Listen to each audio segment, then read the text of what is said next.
আসসালামু আলাইকুম রহমতুল্লাহি ওয়া বারাকাতুহু।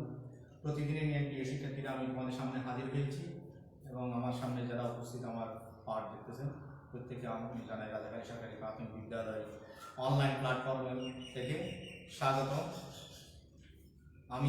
তোমরা নিশ্চয় জানো আমি আজকে কি নিয়ে আলোচনা করবো, সেটা হচ্ছে কি ডাব্লিউএস কোয়েশ্চেন। ডাব্লিউএস কোয়েশ্চেনে আমি প্রথম পার্টে ডাব্লিউএস শব্দ সম্পর্কে আলোচনা করেছি। ডাব্লিউএস 9টি শব্দ আছে, একটা হচ্ছে হাউ আর বাকি সবগুলো ডাব্লিউ দিয়ে শুরু। Who, which, what, whom, where, why, when, এরকম 8টি। আর ওদিকে হাউ এস দিয়ে শুরু। এগুলো নিয়ে আমরা আলোচনা করছি, এগুলোর সাথে পরিচয় হয়েছি। আর ডাব্লিউএস কোয়েশ্চেনে কিছু তথ্য দিয়ে উত্তর দিতে হয়।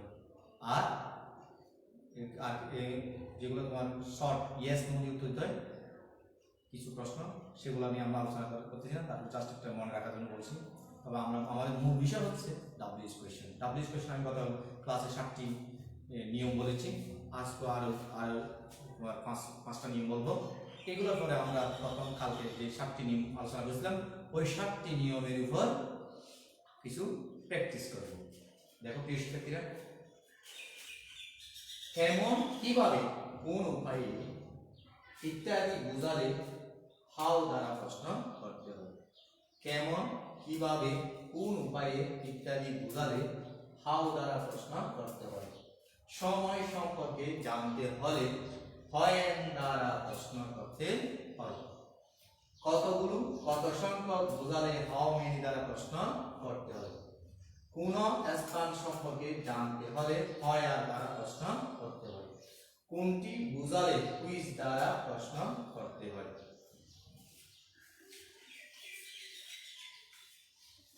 তোমরা দেখো একটু, আমি আবার বলতেছি। কেমন, কিভাবে, কোন উপায়ে, কেমন, কিভাবে, কোন উপায়ে বোঝালে হাউ দ্বারা প্রশ্ন করতে হয়।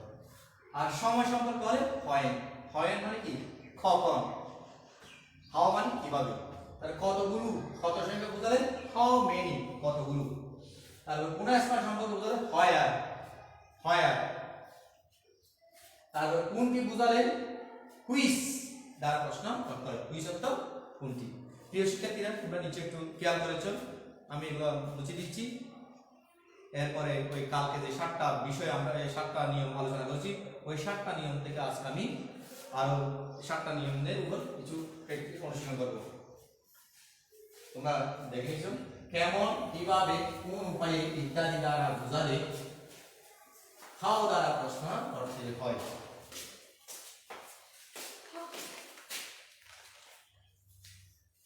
সময় সম্পর্কে জানতে হলে হোয়েন দ্বারা প্রশ্ন করতে হয়। কতগুলো, কত সংখ্যক দ্বারা বোঝালে হাউ মেনি দ্বারা প্রশ্ন করতে হয়। আর কোন স্থান সম্পর্কে জানতে হলে হোয়ার দ্বারা প্রশ্ন করতে হয়। ঠিক আছে। তারপর কোনটি বোঝালে হুইচ দ্বারা প্রশ্ন করতে হয়। গতকালকে আমরা যে প্রথম নিয়মটা আলোচনা করেছিলাম সেটা হচ্ছে কি, কে বা কারা। কে বা কারা অথবা কার বোঝালে হু দ্বারা প্রশ্ন করতে হয়। হু দ্বারা প্রশ্ন করতে হয়। এরকম আমরা এইরকম একটা প্রশ্ন আমরা নিয়ম আলোচনা করছিলাম, সেটার উপর ভিত্তি করে আমরা একটা প্র্যাকটিস করব। সেটা হচ্ছে কি, হু যখন সাবজেক্ট হবে, হু সাবজেক্ট হবে, রাজু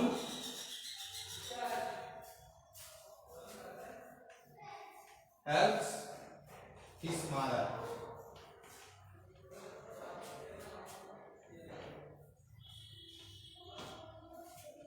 মনে করো পরীক্ষার মধ্যে, তোমার পরীক্ষার প্রশ্নের মধ্যে রাজু নিশানটা লাগছে।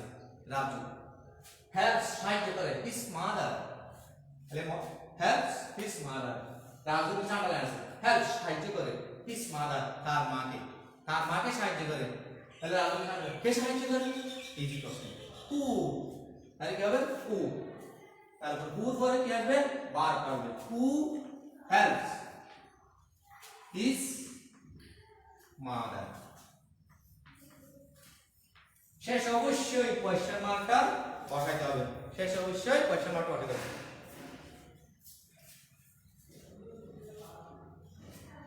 তাহলে আরেকটা উদাহরণ দিই, কারণ আমাদের বুঝতে চাচ্ছি তখন যখন অবজেক্টকে আমরা হু অবজেক্টের পরিবর্তে হু ব্যবহার করব সেটা একটা বাক্য উদাহরণ দিই they speak English with mister Andy they speak English with Mr. Andy.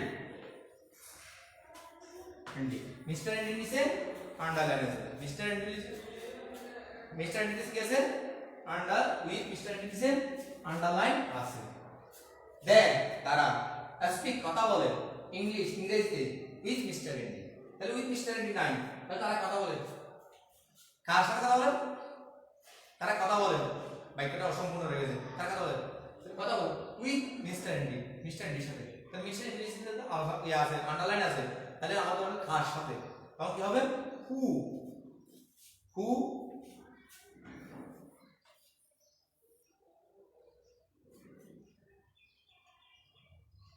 Who speak আর বার হবে হু পরে বার হবে হু স্পিক দ্য ইংলিশ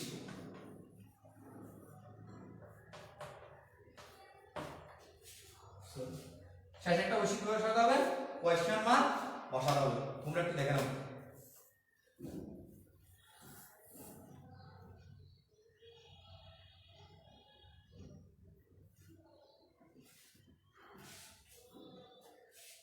তোমরা একটু দেখে নাও দুঃখিত দেখেন আমি একটা অক্সিলারি ওয়ার্ড বসাই নেন ওর পর একটা অক্সিলারি ওয়ার্ড করবে যেহেতু এটা মুবারক ডু তখন আর স্পিক আসবে না who do then speak English who do then speak English একটু দেখো ভালো করে করো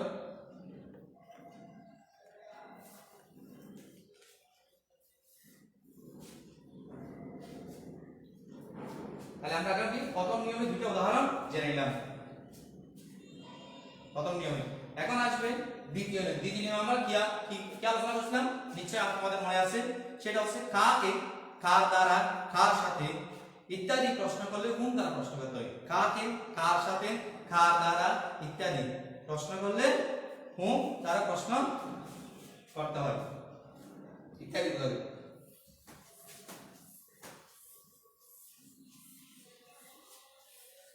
কার দ্বারা কার সাথে ইত্যাদি বুঝালে কোন দ্বারা প্রশ্ন করতে হবে তাহলে আমি একটা উদাহরণ দিচ্ছি দেখো we met mister Andy yesterday we met Mr. Andy yesterday yes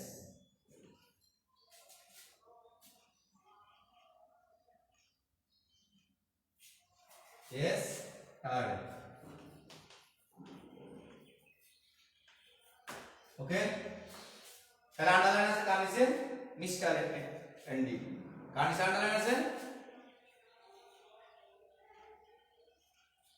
mister এন্ডি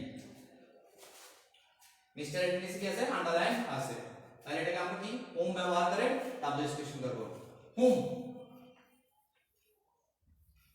মেট এটা হচ্ছে কি ভার্বের ফার্স্ট ফর্ম আছে এটা প্রেজেন্ট ফর্ম আছে মিট এটাকে যখন আমরা ডাব্লিউ কোশ্চেন করব তখন এটা কি ওই যে ফার্স্ট ফর্মে অক্সিলারি ভার্ব ডিড আনবো হুম ডিড উই কে অবজেক্ট করলে you we did you meet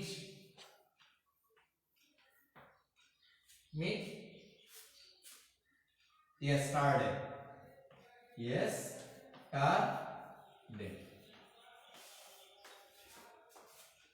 আশা করি তোমরা এখন বুঝতে পারছো কাকে কার দ্বারা কার সাথে বুঝালে যেভাবে প্রশ্ন করতে হবে সেটা প্রশ্ন করতে গেলে সেটা হচ্ছে কোন দ্বারা শেষ অবশ্যই কোশ্চেন মার্ক বসাইতে হবে ঠিক আছে এবার আসি কি কোনটি কোন বুঝালে হোয়াট দ্বারা প্রশ্ন করতে কি কোনটি কোন বুঝালে এটা হচ্ছে নির্দিষ্ট আর অনির্দিষ্ট হলে তখন কি বোঝাবে কুইজ বুঝাবে তাহলে কি কোনটি কোন বুঝালে হোয়াট দ্বারা প্রশ্ন করতে হয় এটা নির্দিষ্ট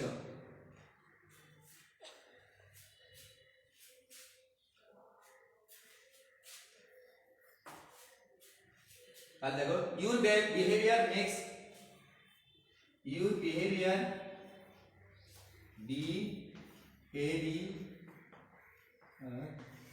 makes happy. তাহলে your behavior তাহলে কিসে নিচে আনা আছে মনে করো behavior your behavior নিচে কি আছে আন্ডারলাইন আছে। তাহলে এটাকে আমরা কি করব WH কোশ্চেন করব what does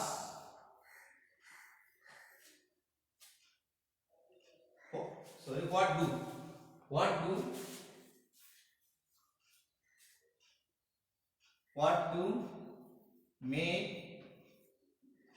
you happy এখানে একটা মি আছে তো আমি বলবো এখানে মি আছে what do make you happy সেটা একটা কোশ্চেন মার্ক what do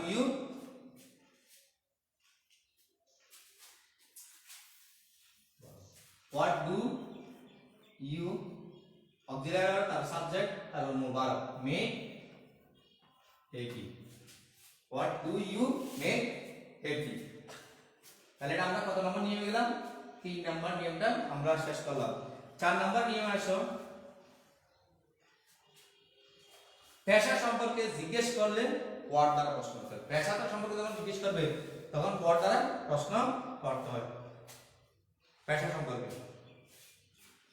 মনে করো I am a student বা I am a teacher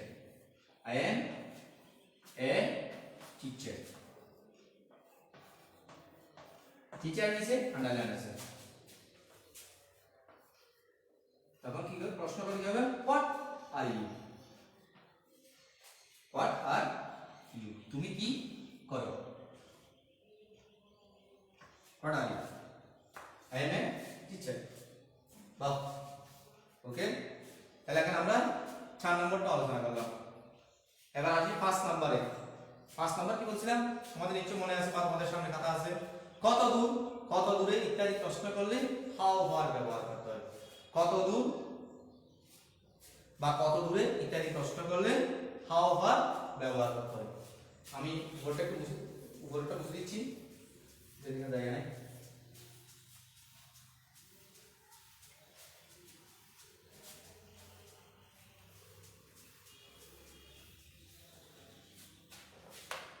তাহলে সেটা কি একটা বাক্য বলবো एग्जांपल লিখি Dhaka is 265 kilometres far from Chittagong. Dhaka is 265 kilometers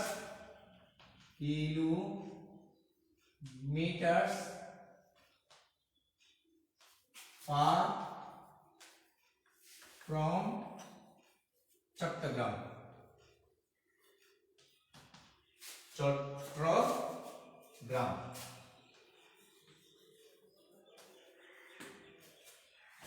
তাহলে এটা কাউন্ট কোশ্চেন কি হবে হাউ ফার তারপর অক্সিলিয়ারি ভার্ব তারপর কি সাবজেক্ট ঢাকা দুঃখিত এখানে আন্ডারলাইনটা হবে কি 265 কিলোমিটার এর নিচে ঢাকা হাউ ফার কত দূর is Dhaka subject from Chittagong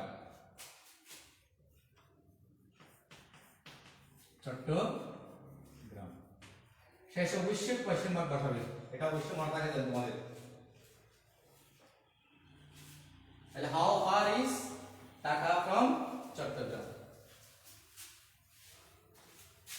এবার আসি 7 নম্বর উদাহরণ 6 নম্বর নিয়ম থেকে। 6 নম্বর নিয়ম কি ছিল তোমাদের নিশ্চয় মনে আছে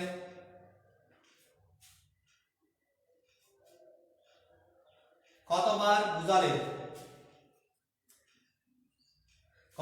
বুঝালে হাউ অফেন দ্বারা প্রশ্ন করতে হয়। কতবার বোঝালে, কতবার মানে কোন একটা ঘটনা কয়বার ঘটেছে বা কোন একটা কাজ কয়বার আমরা করেছি সেই রকম বোঝালে। তাহলে যেমন একটা আমাদের ইয়াতে আছে স্পোর্টস সাব অধ্যায়ে প্রশ্ন আছে দা অলিম্পিক অলিম্পিক অলিম্পিক অলিম্পিক আর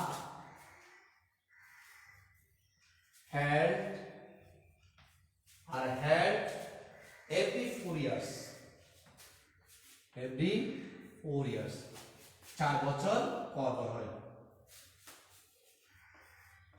4 years। তো মনে করো every 4 years এর নিচে আন্ডারলাইন আছে। তাহলে how often দিয়ে আমাদের লিখতে হবে ডাব্লিউ এক্সপ্রেশন তৈরি করতে হবে। তাহলে এটা কি হবে how often are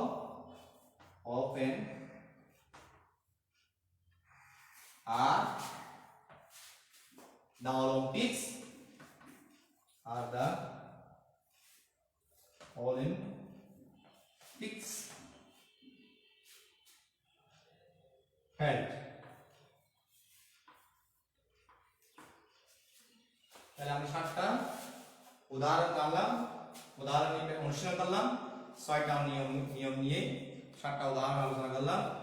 আর আমরা আগামী ক্লাসও আমি চেষ্টা করব তোমাদের সামনে আর বাকি 6টা যেগুলো নিয়ম আছে সেই নিয়মগুলি অনুশীলন করার জন্য তোমরা বাসায় অনুশীলন করবে। পাশাপাশি বাংলাদেশ বেতার এবং বাংলাদেশ এই সংসদ টেলিভিশনের যে তোমাদেরকে যে পাঠগুলো বাংলাদেশ সরকার কর্তৃক ওগুলো একটু দেখবে, নিরাপদে থাকবে, বাসায় থাকবে, মা বাবার সাথে আনন্দে কাটাবে। বইগুলো অবশ্যই পড়বে একটা রুটিন তৈরি করে। মাঝে মধ্যে তোমাদের কোনো সমস্যা হলে তোমরা আমাদের সাহায্য নেবে, আমাদেরকে মোবাইল করবে, নিশ্চয়ই তোমাদের কাছে আমাদের মোবাইল নাম্বার আছে। প্রত্যেক বিশেষ শিক্ষকের কাছে মোবাইল করবে। আশা করি আগামী ক্লাস পর্যন্ত সুস্থ থাকবে, সুন্দর থাকবে এই কামনায়। খোদা হাফেজ।